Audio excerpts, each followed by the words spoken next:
भक्ति सीखनी है तो शंकर भगवान से सीखिए। भगवान शंकर से बढ़कर के राम जी का कोई भक्त नहीं है और राम जी से बढ़कर शिव जी का कोई भक्त नहीं है। तो इसलिए यदि आपके आराध्य राम जी हैं तो आप राम जी की पूजा करिए, साथ ही साथ भगवान शंकर का अपमान मत करिए, उनकी भी पूजा करिए। क्योंकि हमारे भगवान कृष्ण हमें ये नहीं समझाते कि तुम मेरी पूजा करो और दूसरे जो भगवान हैं उनका अपमान कर दो, क्योंकि सब में एक ही तत्व विद्यमान है।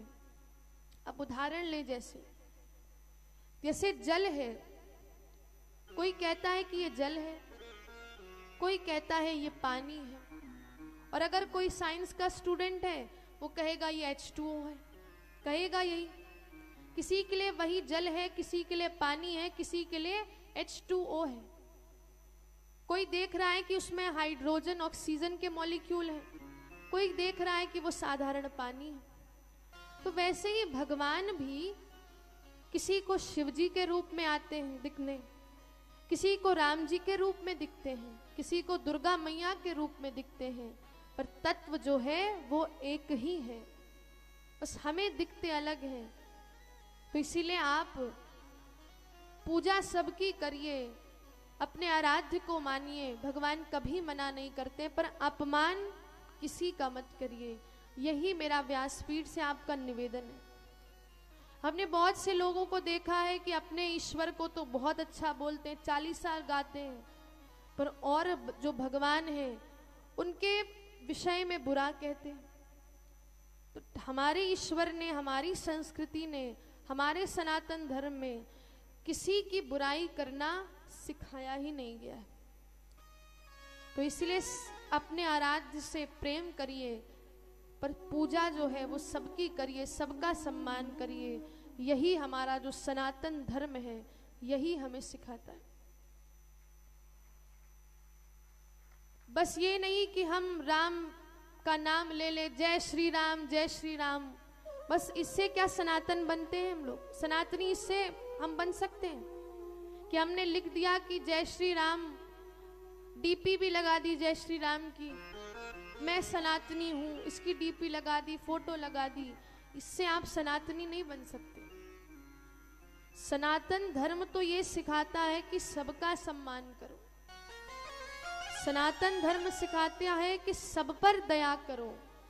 हमारा सनातन धर्म इतना विशाल है, तो अपनी सोच से हमारे धर्म को दूषित मत करिए।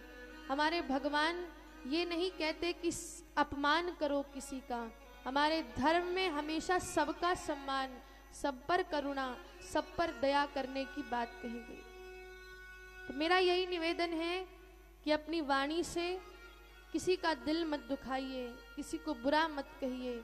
यही इस कथा की सार्थकता है कि हमारे मन में जो द्वेष भाव है वो समाप्त हो जाए, हम सबका सम्मान करने लगे, किसी के बारे में बुरा ना बोले। यही कथा समझाती है। और अगर आपने इस बात को मान लिया तो ये कथा, मेरा कहना आपके समक्ष सार्थक होगा। तो एक बार सभी प्रेम से कहेंगे राधे राधे। अब हम कथा की ओर चलते हैं कि अब हमारे जो भगवान हैं, शंकर भगवान और मां पार्वती, वो कैलाश पर्वत में विहार कर रही हैं। विहार कर रही हैं तो उसी समय हमारे देवताओं पर एक संकट मंडरा रहा है, उसी समय। और वो संकट क्या है? तारकासुर। तारकासुर नामक जो खतरा है वो देवताओं पर मंडरा रहा है। और तारकासुर ने ये वरदान मांगा था ब्रह्मा जी से कि मेरी जो मृत्यु है भगवान शिव के वीर से उत्पन्न बालक ही कर सकता है। क्योंकि तारकासुर को लगा कि शिव जी तो विवाह करेंगे नहीं, ना विवाह करेंगे, ना पुत्र होगा, तो मेरी मृत्यु असंभव है। पर कल आपने भगवान शिव और मां पार्वती का विवाह देखा था। कौन कौन आया था विवाह में? सभी लोग आए थे। तो सबने बड़ा आनंद किया था कि नहीं? आपको आनंद आया था कि नहीं? आया था कि नहीं? आया था तो एक बार प्रेम से कहिए हर हर महादेव। लग रहा है कम आनंद आया था। कम आया था आनंद? ज्यादा आया था तो एक बार जोर से हर हर महादेव। तो अब भगवान शंकर के वीर से उत्पन्न एक बालक की आवश्यकता है। कैसे आएगा? तो कहते हैं कि जब विवाह हो गया, हमारे शंकर भगवान कैलाश की कंदराओं में मां पार्वती के साथ विहार कर रहे हैं। 1000 वर्ष हो गए पर भगवान शंकर अभी तक वापस नहीं आए। देवताओं को बड़ी चिंता हो गई कि क्या होगा अगर भगवान शंकर नहीं आए तो हम सब तो मृत्यु को प्राप्त हो जाएंगे, हमारी गद्दी चली जाएगी। अब कैसे क्या होगा? सारे देवताओं ने सोचा कि विष्णु भगवान के पास जाते हैं। सभी भगवान विष्णु के पास गए और उनसे यही निवेदन किया कि आप जाइए, भगवान शंकर को सूचना दीजिए कि हम सब देवता गण आए हैं और यही चाहते हैं कि भगवान आप आकर के हमारी समस्या का हल करें। तो भगवान विष्णु ने कहा कि ऐसा है, भगवान शंकर और मां पार्वती के बीच में आना ये मुझे उचित नहीं लगता, क्योंकि पति पत्नी के प्रेम में यदि हम अड़चन लाएंगे तो कहते हैं कि वो ब्रह्म हत्या के समान है। यदि कोई सो रहा है, सोते हुए को जगाना, पति पत्नी के बीच जो प्रेम है उसमें अड़चन लाना, कथा के बीच में विरोध करना और माता और पुत्र को अलग कर देना, ये क्या है? ब्रह्म हत्या के समान है। अगर हम कथा में भी विघ्न डाल देते हैं तो ये किसके समान है? ब्रह्म हत्या के। पति पत्नी के बीच प्रेम है और उसमें हमने आग लगा दी तो ये भी ब्रह्म हत्या के समान है। तो भगवान विष्णु ने कहा कि मुझे उचित नहीं लगता है कि मैं दोनों के बीच में आऊं, अभी चलने दो जैसा चल रहा है, भगवान शंकर स्वयं आकर हमारी रक्षा करेंगे। ठीक है, समय बीता और 1000 वर्ष हो गए। बीत गए वर्ष, अभी तक हमारे शंभु देवताओं से मिलने नहीं आए हैं। देवताओं को और चिंता हो गई। अब भगवान विष्णु भी चिंतित है, बहुत चिंतित है और कहने लगे कि अब मैं स्वयं जाऊंगा, तुम भी मेरे साथ चलो। सारे जितने भी देवता गण हैं भगवान शंकर के कैलाश में पहुंचे और कैलाश में जैसे ही पहुंचे वहां प्रभु से यही निवेदन किया कि प्रभु मैं आपके दर में आ गया हूं, अब आप ही मेरी रक्षा कर सकते हो। और सारे जितने भी देवता हैं वो कहते हैं कि या तो गया हूं मगर जानता हूं तेरे दर पे आने के काबिल नहीं हूं। सभी गाइए, आ तो गया हूं, आ तो गया हूं, आ तो गया हूं मगर जानता हूं।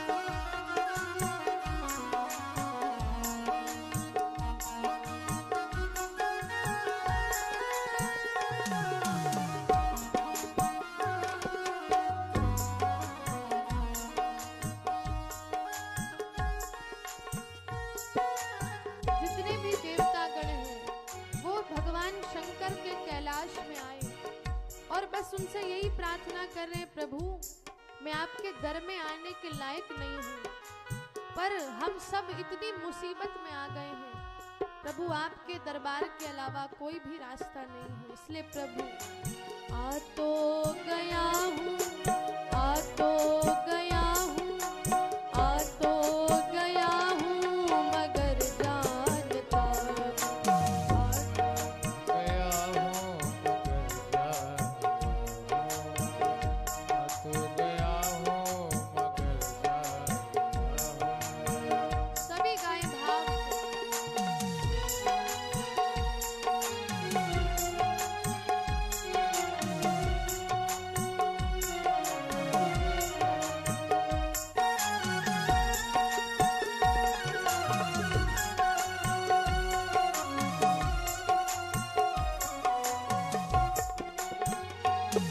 और अब कहते हैं,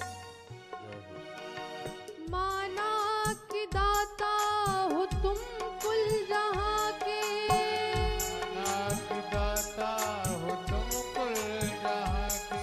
भक्त कह रहा है कि हे प्रभु माना कि आप ही संसार के दाता हो और आप ही बताऊं कि आपके अलावा मैं किसके सामने झोली फैलाऊं।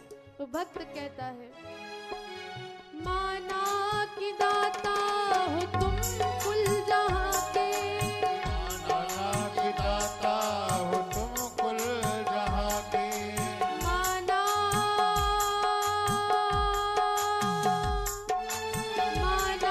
कि दाता हो तुम कुल जहां के।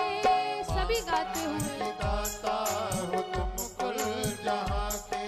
मगर झोली कैसे मैं फैलाऊं आके, मगर झोली कैसे मैं फैलाऊं आगे।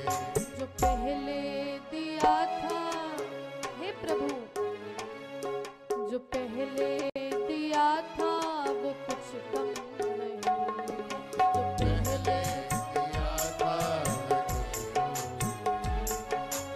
उसी को निभाने के काबिल नहीं हूँ। आ तो गया हूँ मगर जानता हूँ। सभी गाइए, गया हूँ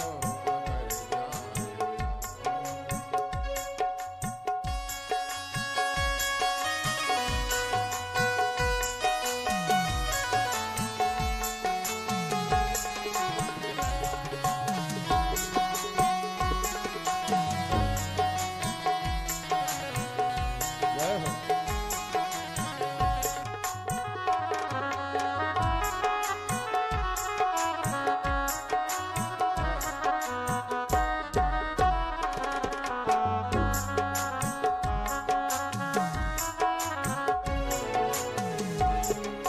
और भक्त कहता है कि हे प्रभु ये जो जीवन है मेरे पास, जो ये 100 साल का जीवन है, ये आपने ही मुझे प्रदान किया है।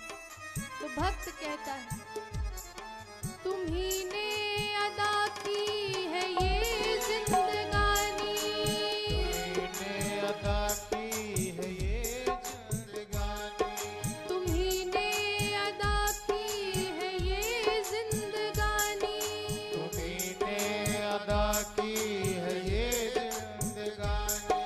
मगर तेरी महिमा को मैंने न जानी, मगर तेरी महिमा ये मैंने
सारे लोगों के चक्कर में मैंने प्रभु आपको ही बुला दिया है। इस जमाने की चाहत में हे प्रभु मैं इतना अंधा हो चुका हूँ कि मैंने आपको ही भुला दिया है। जमाने की चाहत में तुझको भुलाया, जमाने की चाहत में खुद को भुलाया, जमाने की चाहत में तुझको भुलाया, जमाने की चाहत में तुझको भुलाया। तेरा नाम हरगिज़ जुबां पे ना आया, तेरा नाम हरगिज़ जुबां पे ना आया। इसलिए प्रभु गुनहगार हूँ मैं, प्रभु मैं आपका गुनहगार हूँ, गुनहगार हूँ मैं, खतावार हूँ, तुझे मुँह दिखाने के काबिल नहीं हूँ, आ तो गया हूँ मगर जानता हूँ। सभी लोग दोनों हाथ उठाकर मगर जानता हूँ, आ तो गया हूँ। मगर जानता हूँ। देखिए आप सब लोग भगवान के दर पे हो तो इसलिए दोनों हाथ उठाकर मेरे साथ कहिए, आ तो गया हूँ मगर जानता हूँ, आ तो गया हूँ मगर जानता हूँ, तेरे दर पे आने के काबिल नहीं हूँ,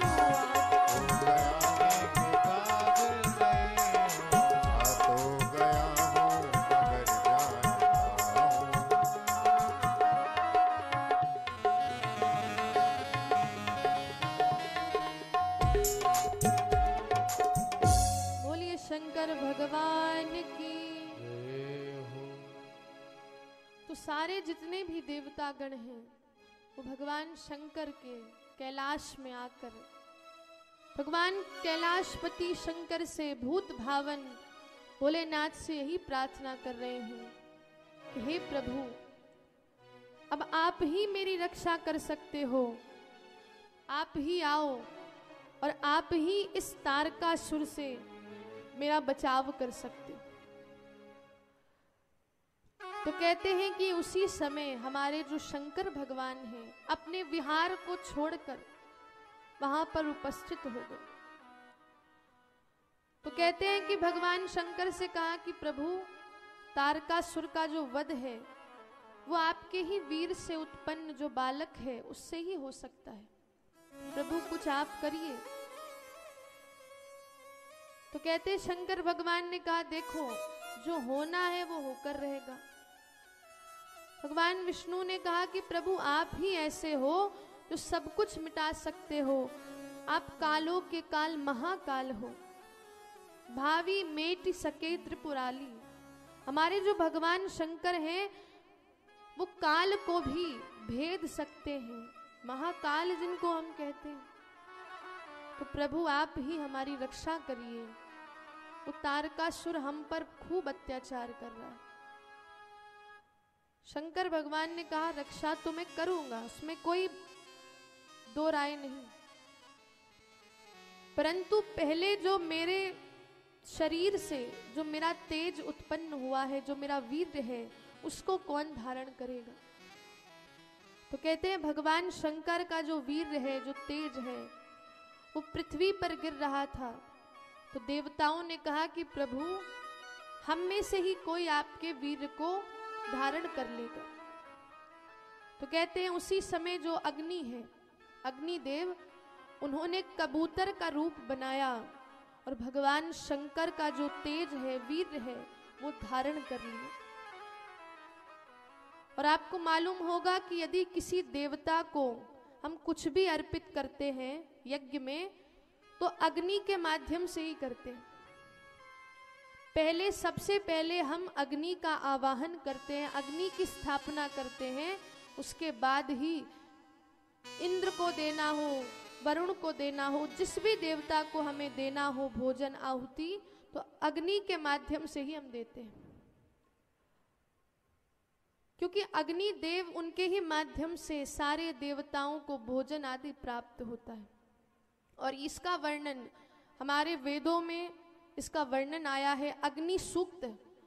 उसमें पहला ही जो सूक्त है उसमें यही बताया है कि सबसे पहले जब भी कोई यज्ञ करता है तो सबसे पहले अग्नि को स्थापित करता है, उसके बाद ही जो आहुति है वो दी जाती है। तो अग्नि ने कबूतर का रूप बना लिया और प्रभु के उस तेज को धारण करा। तो स्वयं धारण किया तो सारे जितने भी देवता हैं वो भी कैसे हो गए, उनके अंदर भी भगवान शिव का तेज आ गया, उनके भी गर्भ में भगवान शिव का तेज हो गया। सभी चिल्लाने लगे, अरे हाहाकार मच गया, क्योंकि भगवान शिव का जो वीर होगा, तेज होगा, कोई साधारण नहीं होगा, खूब शक्ति विद्यमान थी। सारे देवताओं ने कहा, प्रभु हमारे पास इतनी शक्ति नहीं है कि हम आपके तेज को धारण कर सके। उसी समय हमारी पार्वती मैया आ गई और पार्वती मैया ने देखा, कहने लगी कि रे रे सुरा गणः दुष्टः, कि अरे देवताओं तुम बड़े दुष्ट हो, तुम अपने स्वार्थ के लिए तुमने हमारा विहार तोड़ दिया, तुमने हमारा विहार तोड़ दिया। और शास्त्रों में भी लिखा है कि निद्रा भंगा कथे छेदो दंपत्यो विभाजनः शिशु मात्र विभेदश्च ब्रह्म हत्या समः पापः।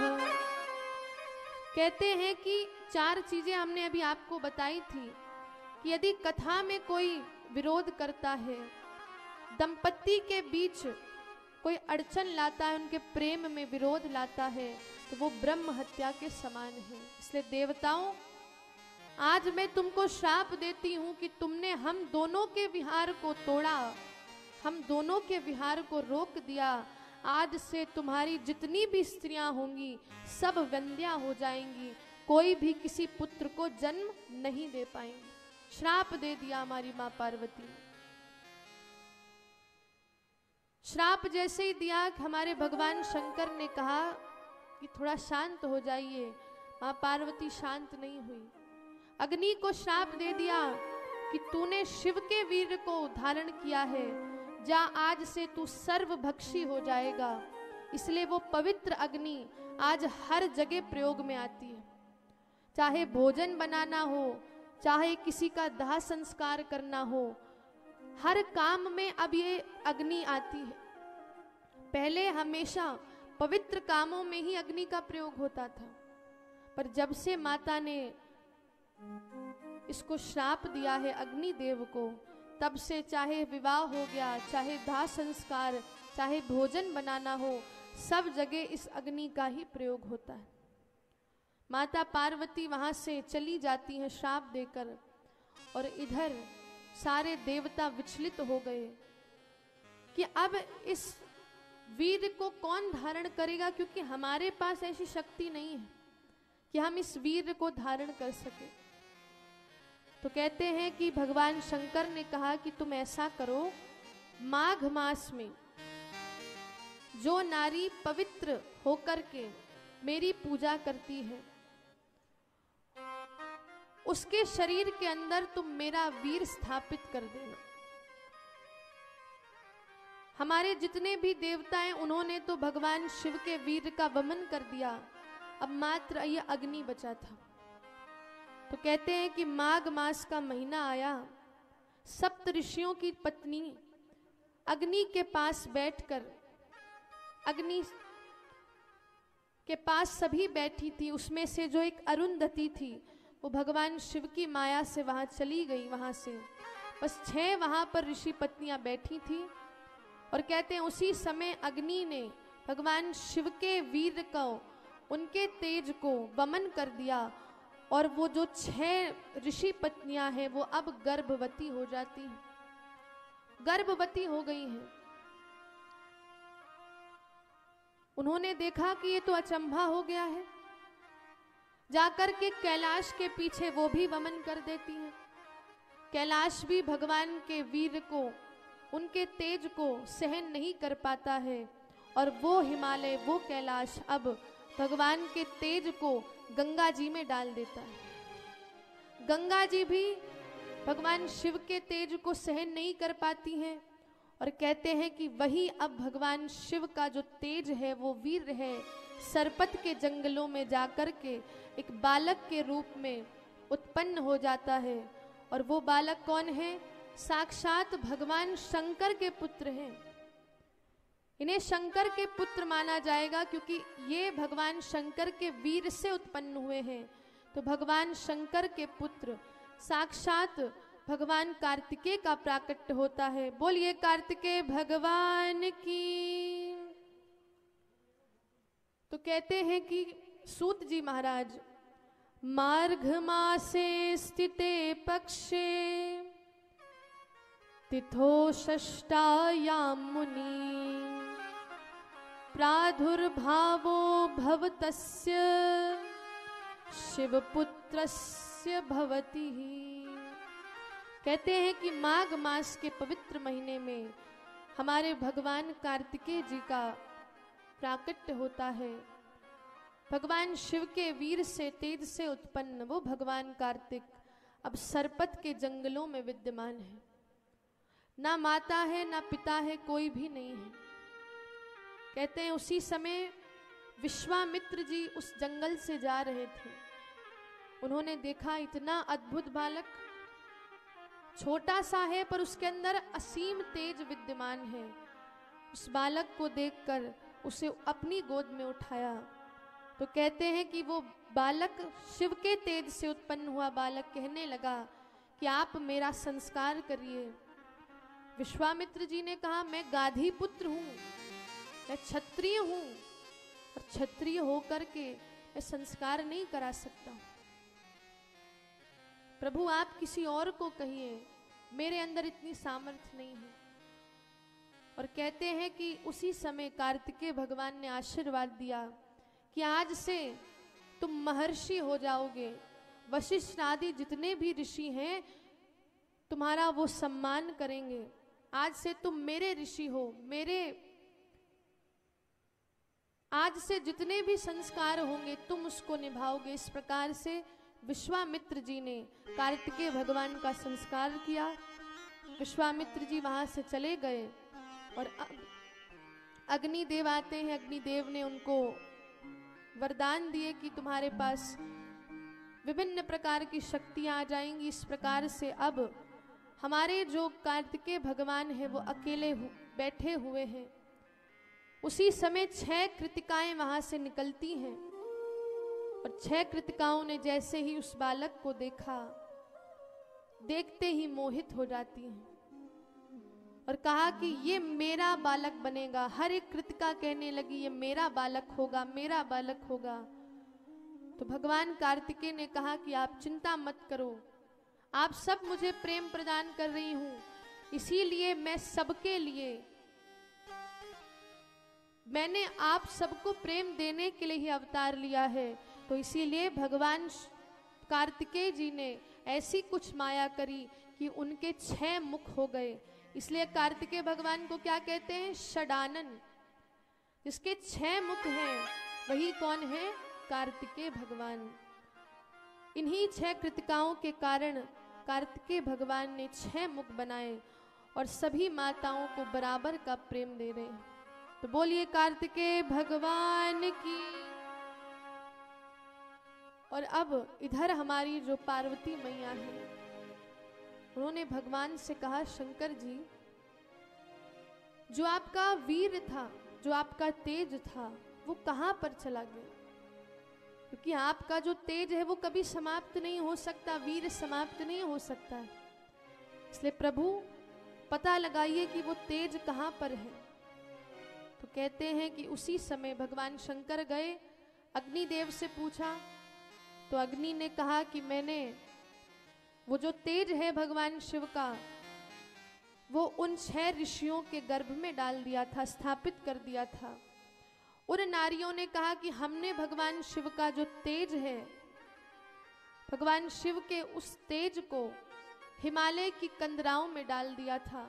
हिमालय ने कहा कि हम भी सहन नहीं कर पाए, हमने भी वो तेज गंगा जी में डाल दिया था और गंगा जी ने कहा कि मेरे अंदर भी इतनी ताकत नहीं थी, तो मैंने भी वो तेज सरपत के जंगलों में डाल दिया।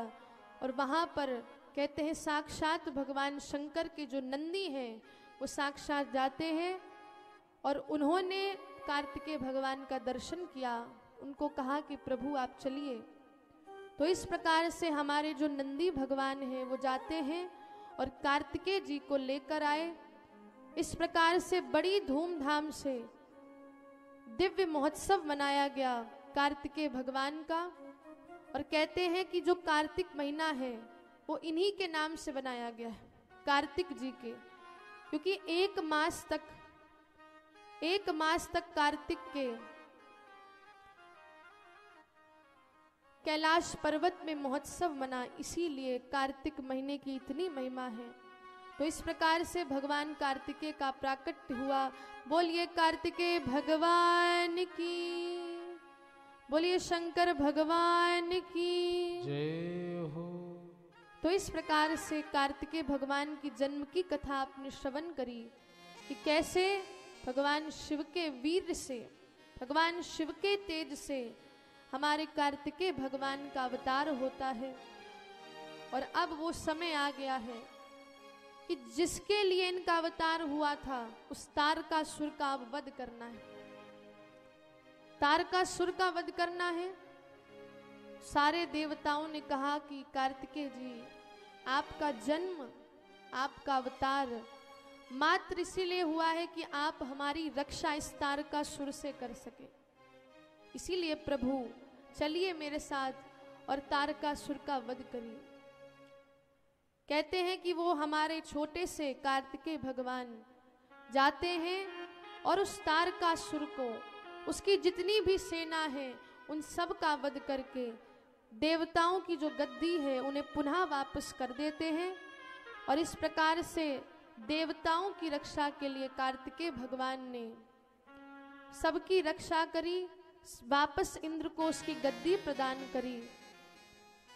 तारकासुर के वध के बाद खूब महोत्सव मनाया और हमारे शंकर भगवान ने अब कार्तिकेय भगवान को गणों का अध्यक्ष बना दिया है कि आप ही गणों के अध्यक्ष हो। इस प्रकार से तारकासुर वध की कथा सुनी। और कहते हैं कि जो भी भगवान कार्तिकेय की जन्म की कथा सुनता है तो उसकी जितनी भी कामनाएं हैं वो पूर्ण होती है। भगवान शंकर उस पर अपार कृपा करते हैं। तो बोलिए शंकर भगवान की जय हो।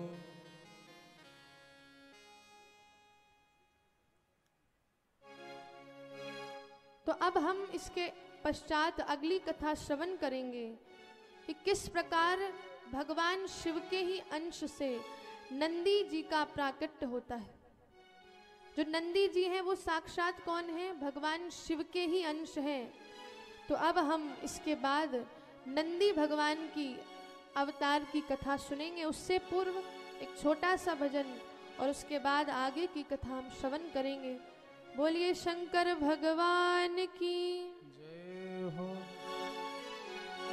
जब से देखा तुम्हें जाने क्या हो गया, ओ डमरू वाली भोली मैं तेरा हो गया, ओ डमरू वाली भोली मैं तेरा हो। सभी ताली सेवा करते हुए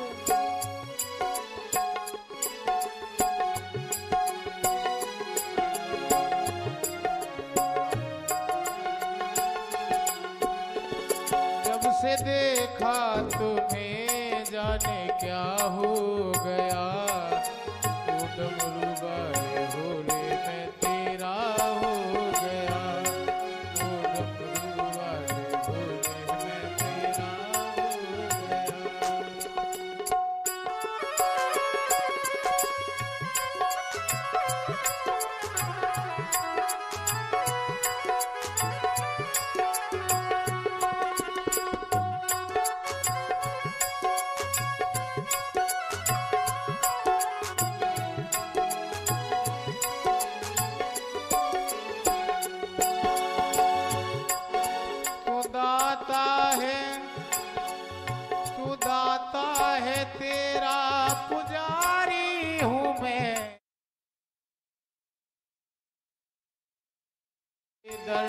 का दाता भिखारी हूँ मैं, तू दाता है पुजारी हूँ मैं, तेरे दर का दाता भिखारी हूँ मैं, तेरी चौखट पे दिल ये मेरा खो गया, तेरी चौखट पे दिल ये मेरा खो गया, तू डमरू वाले भोले मैं तेरा हो गया, तू डमरू वाले भोले मैं तेरा हो गया।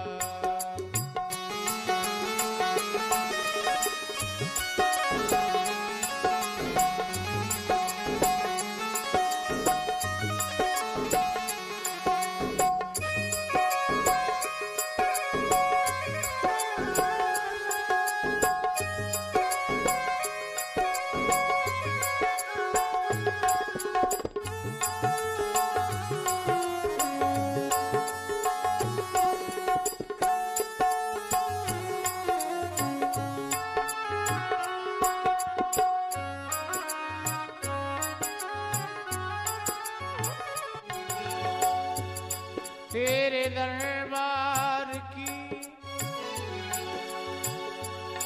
तेरे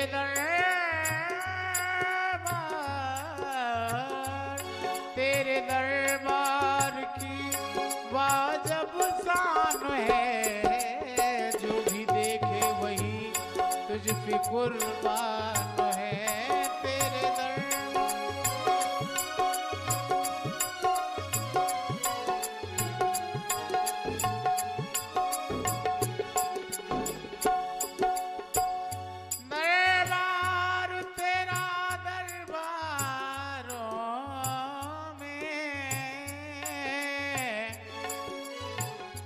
कुछ खास अहमियत रखता है,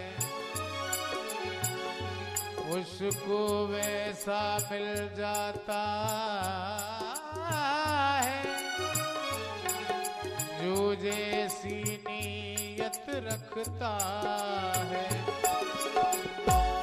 तेरे दरबार की वो अजब शान है,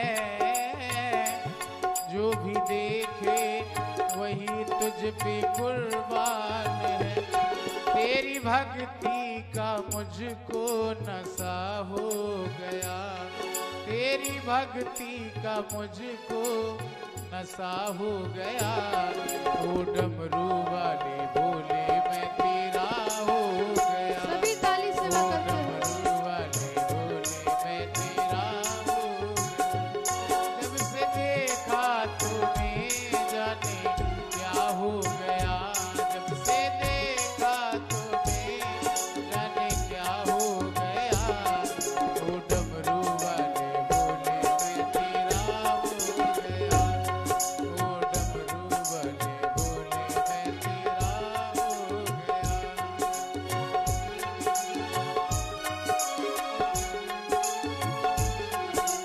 नमः शिवाय ओम नमः शिवाय, हर हर भोले नमः शिवाय, नमः शिवाय ओम नमः शिवाय, हर हर नमः शिवाय, नमः शिवाय, हर हर भोले नमः शिवाय, नमः शिवाय ओम नमः शिवाय, हर हर भोले नमः शिवाय, नमः शिवाय ओम नमः शिवाय, हर हर भोले नमः शिवाय, नमः शिवाय ओम नमः शिवाय, हर हर भोले नमः शिवाय, हर हर भोले नमः शिवाय, हर हर भोले नमः शिवाय।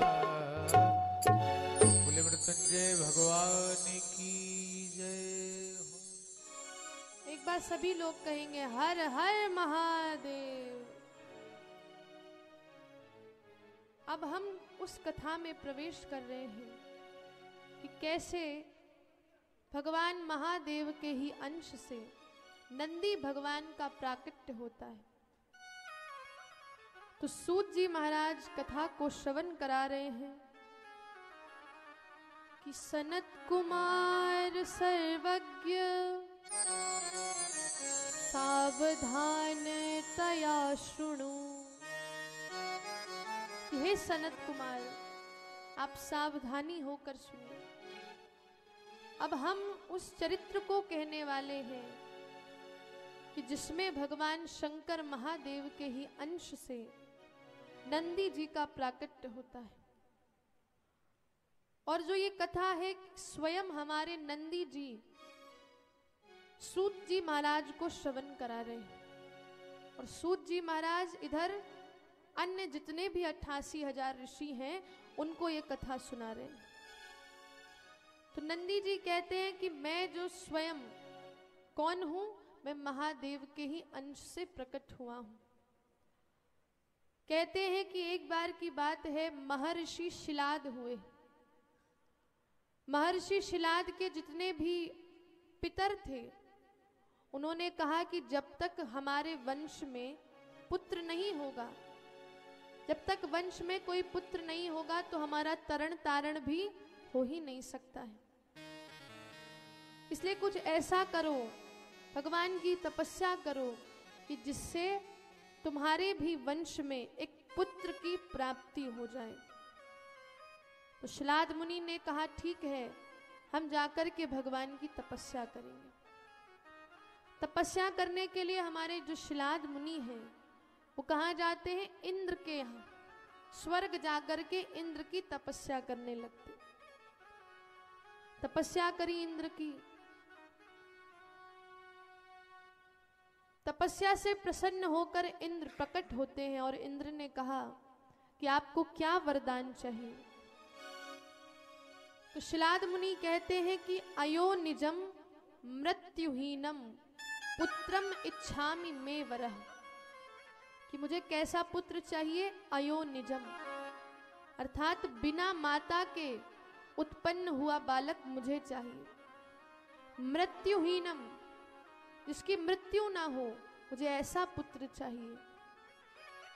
तो इंद्र ने कहा कि हमारी इतनी सामर्थ्य नहीं है, हम स्वर्ग में अवश्य रहते हैं, हमसे भोग ऐश्वर्य तुम जो भी चाहते हो तुम्हें मिल सकता है, पर ऐसा पुत्र जिसकी मृत्यु नहीं हो सकती, ऐसा पुत्र हम आपको नहीं दे सकते। पूछा कि मैं कहाँ जाऊं, क्या करूं? तो इंद्र ने कहा कि आप जाकर भगवान शंकर की तपस्या करें। भगवान शंकर की तपस्या से ही आपको कैसा पुत्र प्राप्त होगा कि ना जिसकी मृत्यु हो सकती है, ना वो किसी स्त्री से उत्पन्न होगा। तो कहते हैं कि शिलाद मुनि जाकर के अब भगवान शंकर की तपस्या कर रहे हैं। कैलाश पर्वत गए, वहां पर भगवान की तपस्या कर रहे हैं और कहते हैं भगवान शंकर प्रकट हो जाते हैं। इतने वर्षों की शिलाद मुनि ने तपस्या करी कि हमारे भगवान शंकर को आना ही पड़ा। भगवान शंकर आए, उन्होंने कहा क्या चाहिए? वही बात कही कि अयो निजम मृत्युहीनम पुत्र इच्छामि मे वरः, कि मुझे प्रभु ऐसा पुत्र दीजिए जो ना किसी माता से उत्पन्न हो, माँ के गर्भ से ना उत्पन्न हो और जिसकी मृत्यु ना हो। तो भगवान शंकर कहते हैं कि साक्षात मेरा ही अंश तुम्हारे यहाँ पर, तुम्हारे घर पर पुत्र के बनकर उत्पन्न होगा। तो इस प्रकार से भगवान शंकर ने आशीर्वाद दिया। और अब कहते हैं कि शिलाद मुनि आश्रम में निवास कर रहे हैं। वहीं पर एक दिन जब आश्रम में यज्ञशाला को खोद रहे थे, उसी समय धरती से ही आवाज आती है और शंकर भगवान के ही तेज से हमारे नंदी भगवान का प्राकट्य होता है। बोलिए नंदी भगवान की जय हो। तो नंदी भगवान प्रकट हो गए। भगवान शंकर जैसा ही स्वरूप उनका, क्योंकि भगवान महादेव के ही अंश से वो उत्पन्न हुए हैं। शंकर जैसा ही उनका स्वरूप है। भगवान शंकर जैसे ही 3 नेत्र है, भस्म है, रुद्राक्ष है। शिलाद मुनि ने कहा प्रभु मुझे तो एक बालक चाहिए था, इसलिए मैं चाहता हूं आप बालक बनकर मेरे घर आइए। उसी समय हमारे शंकर जी ने एक छोटे से बालक का रूप बनाया और बालक के रूप में अब शिलाद मुनि के साथ निवास कर रहे हैं। उसको खूब वेद वेदांत शास्त्रों की शिक्षा दी जैसे एक बालक को दी जाती है। वो भूल गए थे कि ये महादेव हैं, भूल गए थे महादेव के ही अंशज हैं, सब भूल गए और बस एक बालक की भांति उनकी सेवा कर रहे हैं, उनको प्यार प्रदान कर रहे हैं। एक दिन की बात है कि 2 ऋषियों का आगमन होता है और 2 ऋषियों ने कहा कि आपका पुत्र जो है बुद्धिमान तो खूब है पर इसकी मृत्यु जल्दी हो जाएगी। इसके मस्तक पर जो हमें रेखाएं दिख रही हैं इससे यही हमें पता चल रहा है कि इसकी मृत्यु जल्दी ही हो जाएगी, 1 साल भी ये जीवित नहीं रह सकता है। कहते हैं कि उसी समय हमारे शिलाद मुनि फूट फूट कर रोने लगते हैं, खूब रोते हैं। कहने लगे कि जिस पुत्र के लिए इतनी तपस्या करी, 100 वर्ष तक तपस्या करी जिसके लिए मैंने, आज मुझे ये मालूम चला है कि वो कुछ वर्षों बाद मर जाएगा, मृत्यु को प्राप्त हो जाएगा। तो कहते हैं उसी समय नंदी जी आते हैं और उन्होंने कहा पिताजी आप चिंता ना करिए, यदि शंकर भगवान के आशीर्वाद से मुझे जन्म मिला है तो शंकर भगवान ही मेरी मृत्यु को टाल देंगे, क्योंकि वो कौन है? महाकाल है।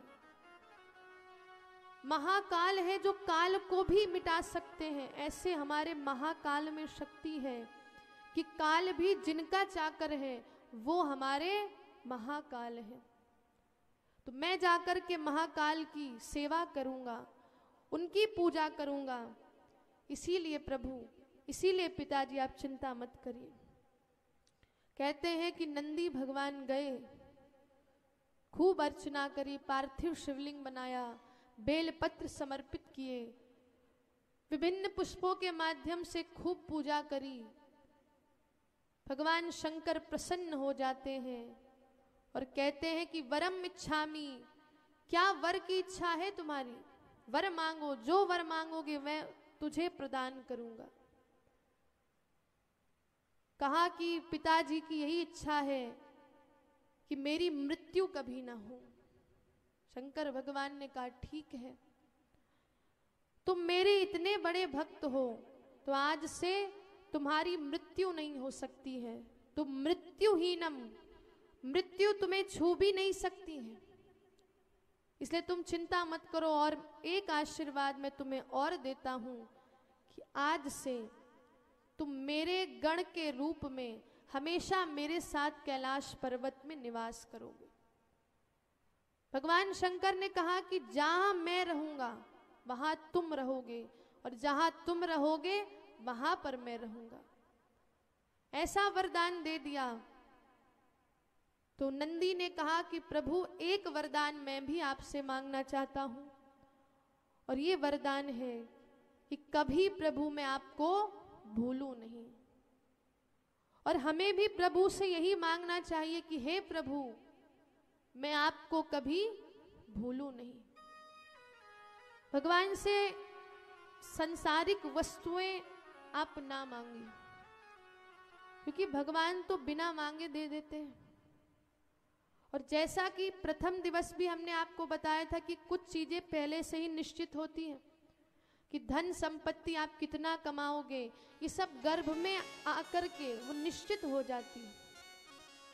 आपने पूर्व जन्म में जैसे कर्म किए होंगे आपको अगला जन्म वैसा ही मिलेगा, फल अनुसार मिलेगा। तो इसलिए प्रभु से तो आप ये मत मांगे प्रभु मुझे वो दे दो, ये दे दो। भगवान से यदि वरदान मांगना है तो कहिए कि हे प्रभु मैं आपको कभी भूलूं नहीं। क्या कहना है? मैं आपको कभी भूलूं नहीं। और बहुत से ऐसे लोग होते हैं जब भगवान के मंदिर जाएंगे तो उनके हाथ में एक लिस्ट होती है कि प्रभु ऐसा करिए कि मेरे पास अभी ऑडी है तो BMW आ जाए, क्योंकि ऑडी से अब काम नहीं चल रहा है। पड़ोसी के पास आ गई है ना BMW, अब मुझे भी चाहिए। प्रभु मुझे आपने एक घर दिया है, तो ऐसा करिए अब 2 घर दे दीजिए, थोड़ा अपडेट कर दीजिए मुझे। लोग ऐसे वरदान मांगते हैं। और एक बार ऐसा ही हुआ कि एक व्यक्ति ने सोचा कि मैं तपस्या करूंगा, पर वो कंफ्यूज हो गया कि ब्रह्मा जी की करूं, विष्णु जी की करूं या शंकर भगवान की करूं। कंफ्यूजन में था। तो कहते हैं उसी समय नारद जी नारायण नारायण करके भ्रमण कर रहे थे। देखा कि ये व्यक्ति बड़ा कंफ्यूज है। नारद जी ने कहा, क्या हो गया बच्चा, क्यों इतना कंफ्यूज हो तुम? तो कहा कि प्रभु मैं तपस्या करना प्रारंभ करना चाहता था, पर मैं इस कंफ्यूजन में हूं कि ब्रह्मा जी की पूजा करूं, तपस्या करूं कि शंकर जी की कि विष्णु जी की। तो नारद जी ने कहा, देखो अगर तुम्हें तत्काल फल चाहिए तो तुम शंकर जी और विष्णु जी को छोड़ दो, क्योंकि ये दोनों इतनी जल्दी प्रसन्न नहीं होते। हमारे जो ब्रह्मा जी हैं वो जल्दी प्रसन्न हो जाएंगे, क्योंकि पहली बात तो उनकी कोई तपस्या करता नहीं है, तो इसलिए तुम तपस्या करोगे तो वो जल्दी प्रकट होके तुम्हें ढेर सारे वरदान दे देंगे। ठीक है, अब ब्रह्मा जी के तपस्या में वो व्यक्ति बैठ गया। 5-6 दिन होंगे और हमारे ब्रह्मा जी प्रकट हो गए कि वर मांगो बच्चा, वर मांगो, मैं तुमसे प्रसन्न हो गया हूं। तो कहते हैं कि जो कलयुगी जीव होता है वो बड़ा दिमागी होता है। आज का जो व्यक्ति है बड़ा दिमागी होता है। और शंकर भगवान जी को अभी वरदान देना आता नहीं है, क्योंकि वो हर बात में क्या करते हैं, 3-3 वर दे देते हैं कि 3 वर मांग लो मुझसे। तो ब्रह्मा जी ने कहा कि मैं तुमसे इतना प्रसन्न हूं कि तुम मुझसे 3 वरदान मांग लो। तो पहला तो वरदान ये मांगा कि प्रभु मेरा एक अच्छा सा मकान हो जाए। उसने कहा, इतनी सी बात? ब्रह्मा जी ने कहा, तथास्तु, मिल गया एक मकान। कहा, प्रभु दूसरा वरदान ये दे दीजिए कि मेरे पास बड़ी बड़ी गाड़ियां हो जाए। ब्रह्मा जी ने कहा, बस इतनी बात? तथास्तु। अब तीसरा वरदान मांगना था, तो ब्रह्मा जी ने कहा, मांगो। तो उसने कहा, तीसरा वरदान मैं ये मांगता हूं कि जब भी आपको बुलाऊं, जब भी घंटी बजाऊं, आप फिर से आ जाना। अब बताइए कितना दिमाग है उसके पास। तीसरा वरदान मांगा कि जब घंटी बजाऊं तब आ जाना। ठीक है, ब्रह्मा जी ने कहा, ठीक है चलो कोई बात नहीं, मेरी तुमने तपस्या करी, इतनी बड़ी बात है, तो तुम्हें यह वरदान मैं दे देता हूं। ठीक है, ब्रह्मा जी एक दिन बैठे आराम से, घंटी बजने लगती है। अब ब्रह्मा जी ने कहा, चलो भक्त के घर जाना है, उसको वरदान देना है। तो अब उसने देखिए घंटी क्यों बजाई। उसने घंटी इसलिए बजाई क्योंकि बारिश हो गई थी, तो मकान का जो पेंट है वो खराब हो गया। तो घर वालों ने कहा, ऐसा करो कि अच्छी सी पेंटिंग करा लो, चलो पेंटर को फोन करो, पेंटर को बुलाओ। उसने कहा, पेंटर को बुलाऊंगा मैं? अरे मेरे पास तो ब्रह्मा जी हैं, ब्रह्मा जी को बुलाऊंगा। घंटी बजा दी, ब्रह्मा जी आ गए। ब्रह्मा जी ने कहा, क्या चाहिए बच्चा?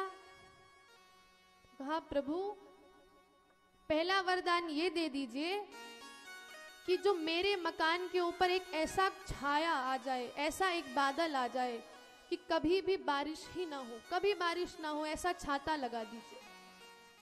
ठीक है, लगा दिया। दूसरा वरदान मांगा, और दूसरा वरदान मांगा, प्रभु घर की पेंटिंग खराब हो गई, आप कर दीजिए। अब ब्रह्मा जी सोच रहे हैं कि संसार को बनाने वाला, इस संसार को सुंदरता प्रदान करने वाला मैं ब्रह्मा इसके घर की पेंटिंग करूं। अब वादा कर दिया है, ठीक है स्वीकार कर लिया, कर दी पेंटिंग। फिर तीसरा वरदान यही मांगा, जब घंटी बजाऊं फिर आ जाना। अब कहते हैं कि एक दिन उस व्यक्ति के घर में सिलेंडर खत्म हो गया, सिलेंडर खत्म हो गया तो घर वालों ने कहा फोन करो सिलेंडर वाले को। तो उसने कहा सिलेंडर वाले को, अरे ब्रह्मा जी है ना अपने, उनको ही बुलाते हैं। अब ब्रह्मा जी आए, कहा प्रभु सिलेंडर खत्म हो गया है। तो ब्रह्मा जी ने कहा मैं क्या करूं? तो कहा ले आइए प्रभु जी, पहला वरदान यही है। पहला वरदान ये मांगा। अब यहां पर ब्रह्मा जी घबरा रहे हैं कि अब कहीं फिर ये मुझसे वरदान ना मांगे।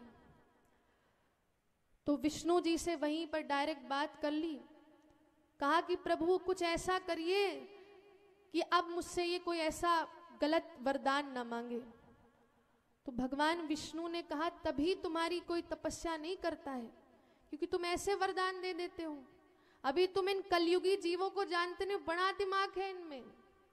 तुम तो वेद के ज्ञाता हो, तुमसे भी बड़े ज्ञाता हैं ये लोग, तुम्हें भी मूर्ख बना सकते हैं। इसलिए मैं जाता हूं, शंकर जाते हैं और हम लोग एक शर्त रख देते हैं। आपने जब भी इनकी कथा सुनी होगी कि भगवान शिव की तपस्या करी, तो शिव जी और विष्णु जी एक शर्त रख देते हैं, क्योंकि इनको मालूम है कि कलयुगी जीव बड़े दिमागी होते हैं। तो उसी समय विष्णु भगवान का आवाहन किया और विष्णु जी ने उसी समय सरस्वती जी को उसकी जुबान में, उसकी जिह्वा में स्थापित कर दिया। और उसने दूसरा वरदान यही मांगा कि मुझे भक्ति मिल जाए, और तीसरा वरदान ये मांगा कि मैं कभी किसी से कुछ भी ना मांगू। बोलिए हर हर महादेव। तो ऐसे ऐसे लोग होते हैं वरदान मांगने वाले, भगवान से ऐसी ऐसी वस्तुएं मांगते हैं। पर हमें भगवान से यही मांगना है कि हे प्रभु, मैं आपको कभी भी ना भूलूं। आप मुझे ऐसा वरदान दीजिए कि प्रभु मैं आपको कभी भी ना भूलूं। और हम लोग अक्सर ऐसा करते हैं कि भगवान को भूलकर हम और लोगों को याद करते हैं। कहते हैं कि एक बार हमारे जो कबीर दास जी हैं,